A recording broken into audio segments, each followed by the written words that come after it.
Yeah, look, if this was a deliberate and strategic strike to send a message to Iran that any attack on U.S. personnel or installations will be met with a proportional strike, then what Joe Biden is essentially doing is taking a playbook out of Donald Trump's foreign policy doctrine, which That's right. prioritized American safety and interests without engaging in overwhelming strikes to actually drag Americans into another conflagration or war that Americans do not want or need at this particular point.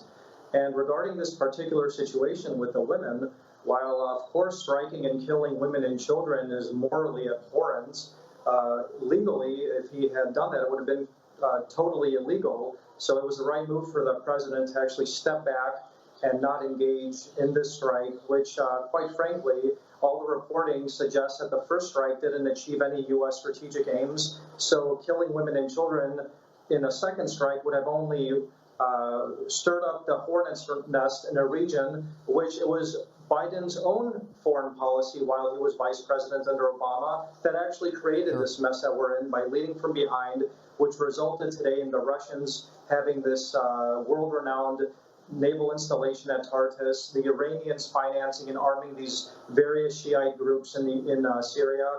So a lot of this issue that we're dealing with is a direct link to the Obama administration and Joe Biden's direct involvement in that failed foreign policy.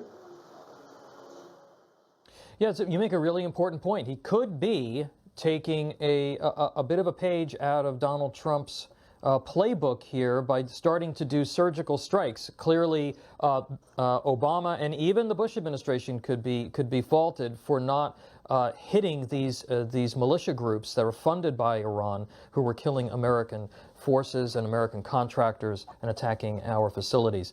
I want to move on to a good story, a very important story happening in the world today. Pope Francis, he's beginning his historic 3-day visit to Iraq. A red carpet was rolled out on the tarmac at Baghdad's International Airport, a place I know well.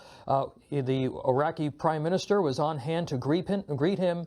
The Pope's private meeting with Iraq's top Shia cleric, Grand Ayatollah Ali al-Sistani, is set for tomorrow. With all the recent attacks by these Iranian-backed groups in Iraq, are you surprised that the Pope is there right now?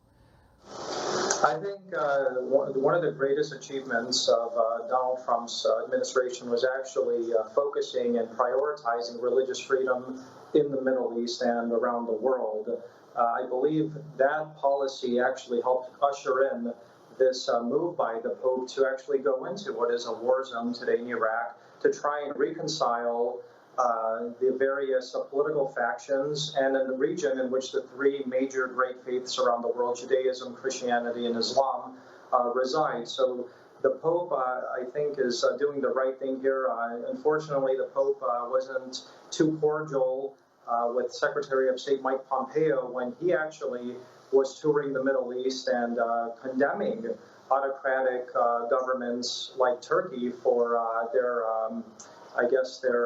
total disregard for religious rights in Turkey and in Syria. So this was a great move by the Pope, and the Pope obviously has a following of over 1 billion adherents. What happens in Iraq during this meeting will be followed to throughout the global media, and I do hope that the Pope and his wise words of the Catholic faith can help usher in a more peaceful and conducive environment to peace in a very war-stricken region, that the last thing they do need right now is for that hornet's nest to be stirred up and these strikes that would have possibly killed women and children that we